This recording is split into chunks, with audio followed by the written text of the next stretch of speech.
So this is Donna Nelson at the University of Oklahoma.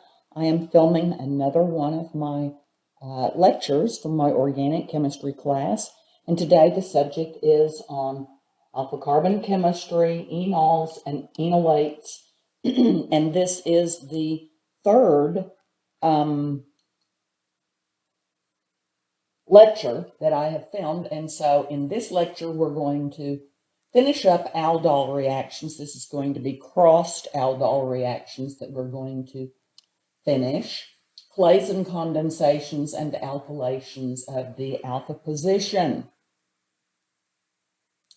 So let's look at this. Here are the crossed aldol reactions.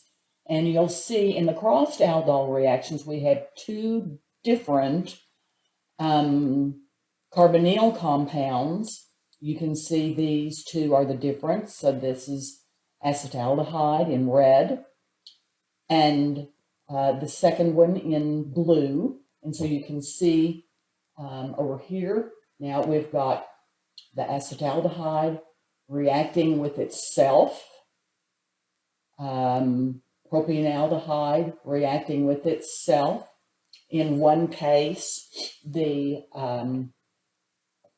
one of the aldehydes behaves as the electrophile, and in the other case, it behaves as the nucleophile because it has a proton removed. So you can see there are four different types of aldol reactions that can be obtained from these two reactants, and they give entirely different products. And so this is not really very desirable from a synthetic reaction, from a synthetic perspective. And so we're going to look at ways that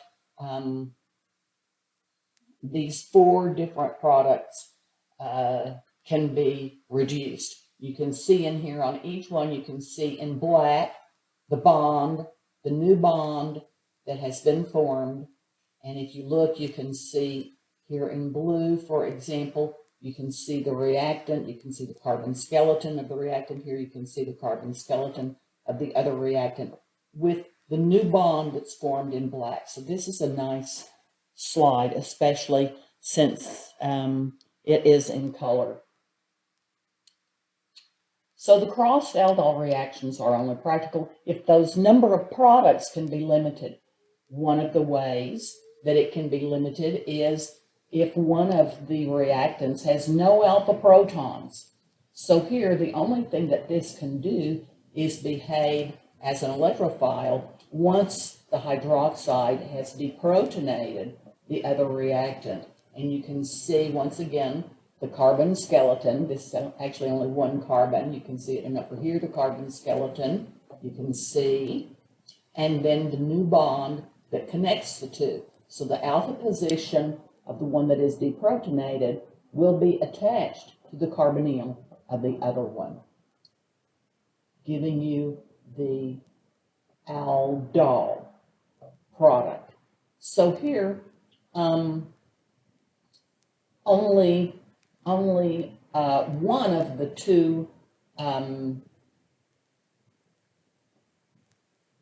products is obtained,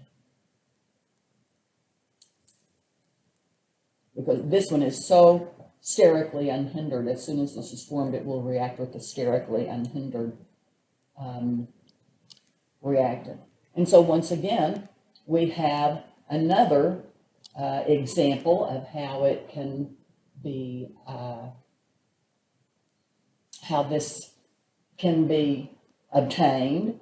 This compound, this aldehyde, has no alpha protons, and it's relatively unhindered because this is going to be planar.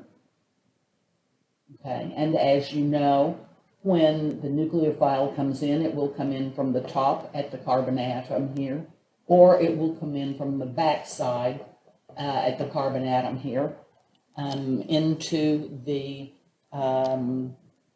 unpopulated antibonding orbitals, which will be here on the above and below the plane. Over here, this one, this carbonyl is more hindered. It might not seem that way at first because this group is larger, but this group, you're going to have free rotation about this carbon-carbon bond. And so this ethyl group will be going round and around and around, in and out of the plane. It will cut out a swath of space here. And so it is a little more hindered than that molecule, unhindered for reaction at the carbonyl carbon. And so you can see the alpha position is going to be deprotonated with the sodium hydroxide. And once the anion is formed here, it will react at that carbonyl carbon. And so you can see the new bond that has been formed, the alpha position, has been bonded to the carbonyl carbon. Now this initial product is not isolated, and so this aldol product is not isolated. Instead, the aldol condensation is observed because once you lose water, hydroxyl, and there is another proton here, once you lose water across that carbon-carbon bond, you can see the double bond that's formed, and you have an extended pi system, which stabilizes the molecule. And so that's why this initial aldol reactant, aldol product, is not obtained, but instead the aldol condensation product is obtained.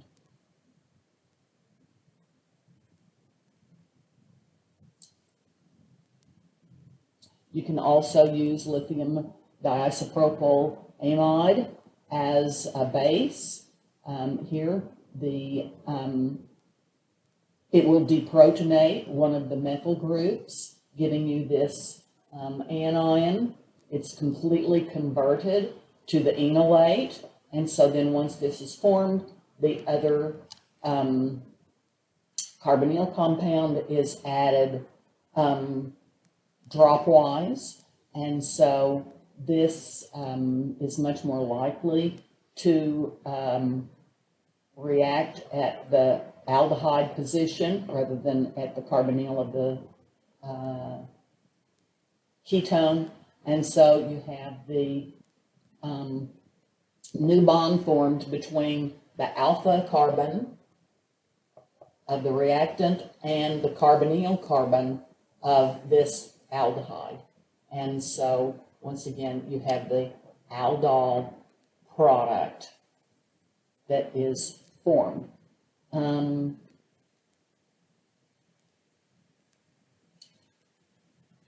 Intramolecular aldol reactions can be used to form cyclic compounds. So here you've got the two carbonyls at the opposite ends of the same molecule, and so these two will go through an aldol reaction. It's stabilizing to form this ring compound. You can see that the pi system that is formed here, this is actually an aldol condensation, and you can predict, initially, you can predict how many carbons will be in that ring, because this is the carbon that will be deprotonated. So you're going to have 1, 2, 3, 4, 5 carbons in this ring. 1, 2, 3, 4, 5. So here you can see that only 5 and 6 membered rings form well this way. They have 5 and 6 membered rings have sufficiently reduced strain to be able to be formed in this reaction. And if you wanted a 6-membered ring instead, you would simply add another methylene unit, another CH2 right in here. And then you would have another CH2, another methylene unit here in this ring. So here you can see this is depicted where the deprotonated alpha carbon reacts at a different carbonyl. And so you can see this is the actual mechanism that takes place to form that. Now on to clays and condensations. Clays and condensations are the same, undergo the same sorts of mechanisms as the aldol reactions and the aldol condensations, except in this case you have an ester. Instead of just an aldehyde or ketone, you have an ester. And so you know that the ester is a good leaving, has a good leaving group because it is a carboxylic acid derivative. And so when two of these react, so obviously you're going to have two of these react to form this product, because you've got two carbons over here in the carbon skeleton and 1, 2, 3, 4 carbons over here in this carbon skeleton. So it's going to take two of these, two equivalents of this ester to give one equivalent of the product. And so the first step here is sodium ethoxide deprotonates. You need to use ethoxide. The alkoxides that are used need to match, and you'll see in a minute why. Because if you use, say, methoxide here, you'll wind up with methoxide here. At least some of it. And so the first step is that you're going to deprotonate, and then this will react with another molecule of itself. So this is the product that you can see from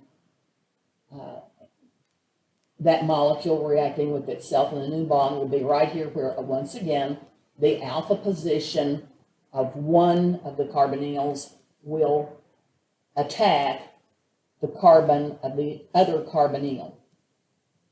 So this is going to be the new bond. Here is the new bond. And you can see, if you look closely, you can see the carbon skeleton of that molecule in both of these, here and here. It's only 2 carbons, so the new bond is right here. And so this provides a beta keto ester. So here, alpha, beta, the carbonyl, giving this the name beta keto, the carbonyl is in the beta position. Here's the mechanism. So the alkoxide deprotonates, giving you the enolate of the ester. And so this attacks another molecule of itself. It attacks here at the carbon of the carbonyl. When the pair of electrons moves out onto oxygen, when the pi bond reforms, when that pair of electrons moves down and you lose the alkoxide in a typical carboxylic acid derivative mechanism. So this is a good leaving group. And so when that attacks and you lose the alkoxide, so then here is your product. However, the reaction doesn't quite stop there. You have an unwanted proton transfer because you still have the alkoxide floating around, and because it's regenerated in this step. And so it will deprotonate. Remember, this is a very acidic position, and so you wound up with this enolate. And so the stability of this molecule drives the equilibrium to completion, and then you have to neutralize, use some dilute acid to protonate that position again. You have it up here, but you can't stop it. It goes on to this anion, and then you simply have to work up the product, which means add a small amount of dilute acid just to protonate at that position. The clays and condensation, there are some limitations. As I said, you cannot use a different Oxide, you cannot, if this is ethoxide, you cannot use methoxide here or hydroxide. You'll get either a transesterification or a conversion to the carboxylic acid and to the carboxylate. So you cannot use hydroxide to promote the Claisen condensation. You need to use the alkoxide that matches whatever it is that is here in the ester. Also, the starting ester needs to have 2 alpha protons over here. In the alkyl group here, you need to have 2 alpha protons because you're going to need to remove the second proton. Here you've removed the first one, and right here, and you're going to need to be able to remove the second proton here in order to be able to drive this through to completion.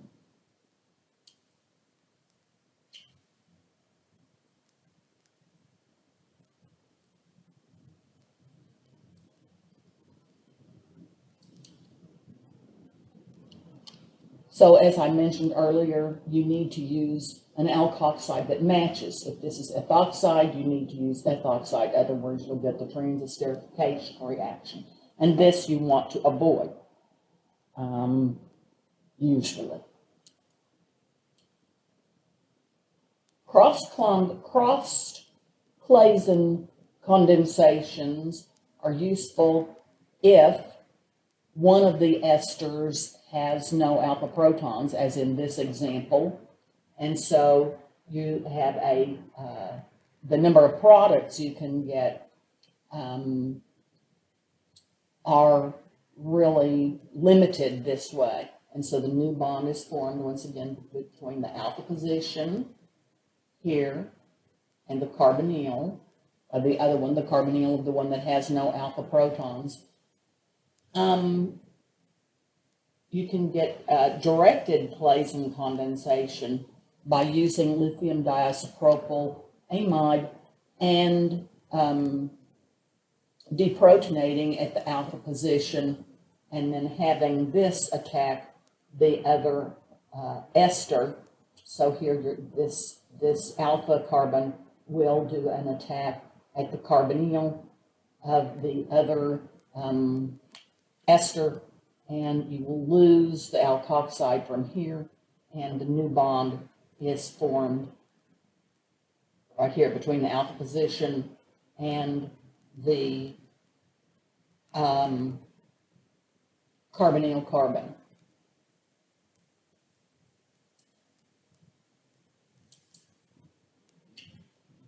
You can have an intramolecular Claisen condensation called a Dieckmann cyclization. So here you can see, here is the alpha position, and this alpha position is going to attack at that carbonyl carbon, and so you're going to have 1, 2, 3, 4, 5 carbons in your ring, 1, 2, 3, 4, 5. So here they're counting, this depicts counting the number of carbons starting from one carbonyl to the other carbonyl. If that's what you're wanting to count, then there will be 6, but I was just counting for you so you could see the number of carbons that you're going to have in the ring. And you can discern that very quickly by starting at the alpha position and counting down to the carbonyl where the alpha position will form a bond. So this is a 5-membered ring. You would, to get a 6-membered ring, you would simply add another methylene unit, another CH2 in here somewhere.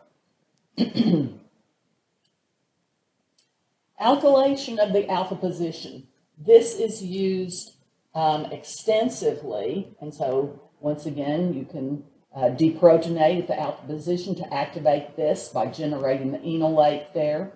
And so using the lithium diisopropyl amide, you generate the anion at the alpha position, and then this does a backside attack. It's an SN2 reaction, does a backside attack at the carbon bearing the leaving group, and so you attach the alkyl group of the alkyl halide. And so this alkylates the alpha position. When secondary or tertiary alkyl halides are used,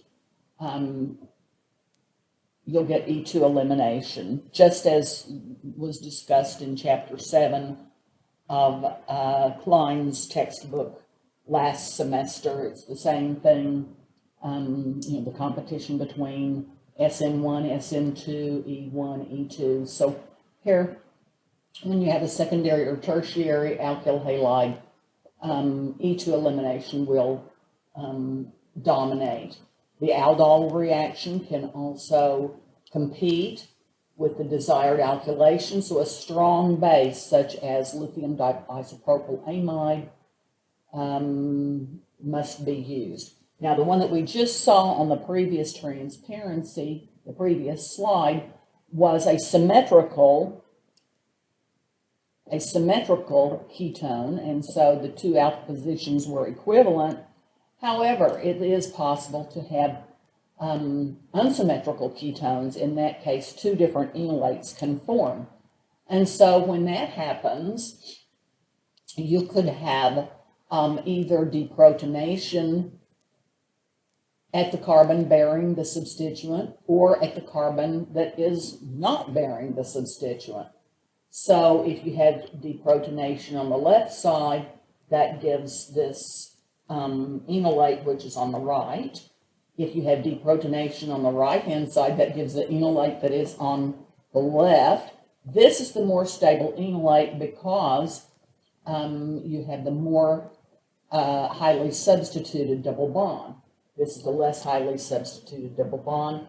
This one, this less highly substituted double bond is less stable, but it forms faster because this position over here on the left is less sterically hindered. So you're going to have the base come in from the less sterically hindered side. If you want to favor the thermodynamic enolate, you can favor the thermodynamic enolate by using a very small base. The less sterically hindered base you have will favor the thermodynamic enolate more. If you use a sterically hindered base, you'll get this kinetic product because it can only come in at the less sterically hindered position.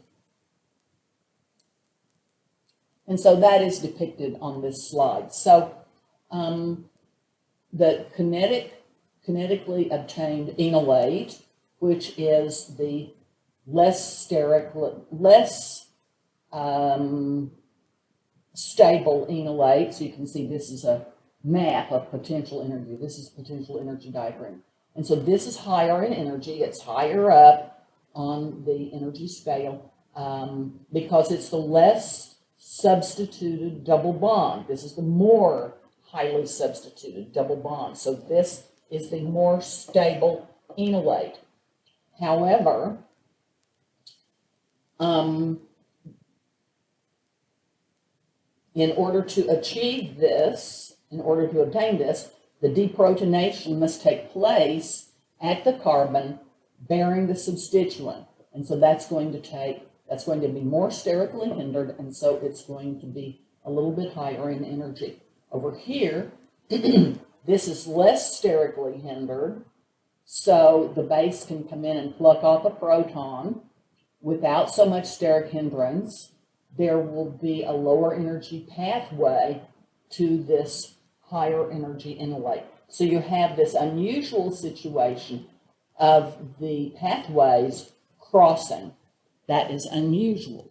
So usually, in the vast majority of cases, the higher energy transition state leads to the higher energy product, and the lower energy transition state leads to the lower energy product, but that is not what you have here. What you have here is that the two pathways cross, and so you have the opposite situation. The higher energy pathway leads to the lower energy product. The lower energy transition state structure leads to the higher energy product, which is unusual. This is unusual. You do not usually see this. Usually they sort of parallel each other and the pathways do not cross. So this is a little bit of a summary. So in order to have,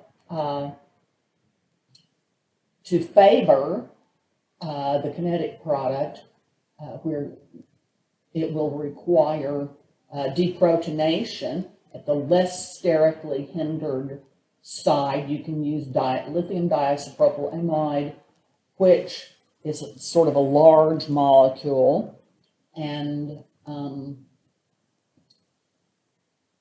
it will deprotonate here. It will be an irreversible reaction. The enolate will be formed here, and then you will have the negative charge formed here. The pair of electrons do an SN2 reaction, attack at the alkyl halide, and the alkyl group will wind up over here. So you will not have a gem dialkyl group formed. Over here, this is a gem dialkyl group, geminal.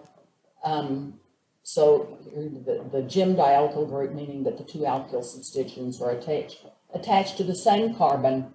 And so here we have used a very small base. So sodium hydride is used. It's very easy for sodium hydride to get in here to this relatively congested part of the molecule. The CH bond here, the proton here will be deprotonated. H minus will pluck off the proton. The enolate will be formed here at this carbon that is bearing the alkyl group. That enolate, the pair of electrons in that enolate at that carbon, will then do an SN2 reaction on this alkyl halide, and the alkyl group will be attached to the same carbon that bears the first alkyl group. So you'll get a gem dialkyl group, gem dialkyl product. More on alkylation of the alpha position. So this is what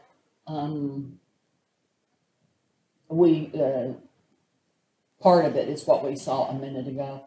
So here in this case, this is the malonic ester synthesis. The alkyl halide is converted into a carboxylic acid with two additional carbons. And so you're going to see an enolate formed, which does an SN2 reaction here and attaches the alkyl group to the alpha position. So here we're on our way to generating that enolate, which is going to react up here. So the first step, you need to use the alkoxide that matches. That's going to be ethoxide. The ethoxide anion will deprotonate here, giving the enolate. You can see the carbon bearing the pair of electrons here. This is the stabilized enolate because there's so much resonance stabilization, so many resonance structures, and so, which we're not going to draw out here because you already know that. And so then this enolate is reacted with the alkyl halide that was shown on the previous page, on the previous slide. And so now you have attached the alkyl group at the alpha position. Both ester groups are then hydrolyzed. So this is converted to, both of these are converted to the corresponding carboxylic acids. This is achieved, as you saw in the previous chapter. This is achieved just using dilute acid. And so now, one of the resulting carboxylic acid groups is lost. So over here, you see, you no longer have the carboxylic acid group. It's just lost. All you have now is just this part of the molecule. And so the way that happens is in this 6-atom ring, the 6-membered ring, paracyclic reaction. You can see the flow of the electrons in a cyclic fashion. And so this is going to look a little bit strange because this molecule has now been flipped over. It's been flipped. So the pair of electrons moves out, picks up a proton. This oxygen becomes protonated. Pair of electrons moves in, forms a carbon-oxygen double bond. So this becomes the carbon dioxide that is going to be lost. And so you can see the pair of electrons moving in, forming the carbon-carbon pi bond. And so that is how the product is obtained. So the carbon dioxide is lost. So this up here, here it's on the right-hand side of the molecule. Up here it's on the left-hand side of the molecule. This is the carbon dioxide that's lost. Down here, this is the carbon dioxide that's lost. And so this is simply the keto-enol tautomerization that you have seen so many times. Alkylation of the alpha position. So here's an example. So if you're wanting to attach this alkyl group to that central position in this malonic ester, so you can do that and then simply do the decarboxylation. So effectively what's happened here is the carboxylic acid functionality has been added at the end of this molecule. So this is a way to extend the carbon skeleton and have a carboxylic acid functionality on that carbon skeleton. And so here, this is an example of being able to dialkylate diethylmalonate using two different alkyl groups. So this is really synthetically useful. And so the first step, you will attach the first alkyl substituent at that enolate position. The second step, the self-inalkylation, you will attach the second alkyl substituent at that enolate position, and then using the heat, the dilute acid and heat, you will decarboxylate. You will lose that carboxylic, that CO2 right here from that alpha carbon.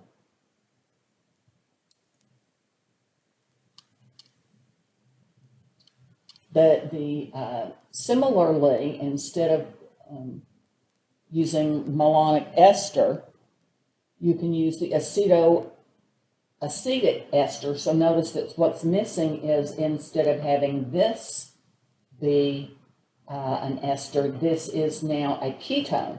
So you, instead of having OET on both ends of this molecule, you have the ethoxide only at one end. So, and so the other end is, this is just a methyl group. And so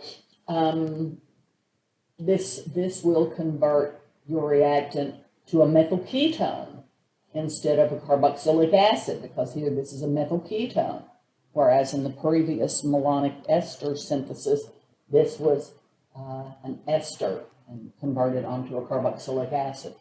So, same thing as before, you need to use an alkoxide that matches.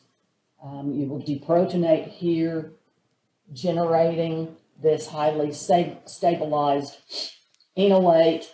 Then the carbon bearing the negative charge will attack the carbon-bearing leaving group here. This will be an SN2 reaction. And then you will use dilute acid and heat to decarboxylate this part of the molecule. So that is the end of the crossed aldol condensations and the malonic ester synthesis and the acetoacetic acid ester synthesis. And so in the final film of this chapter, final filmed lecture, we will look at some additional synthetically useful reactions.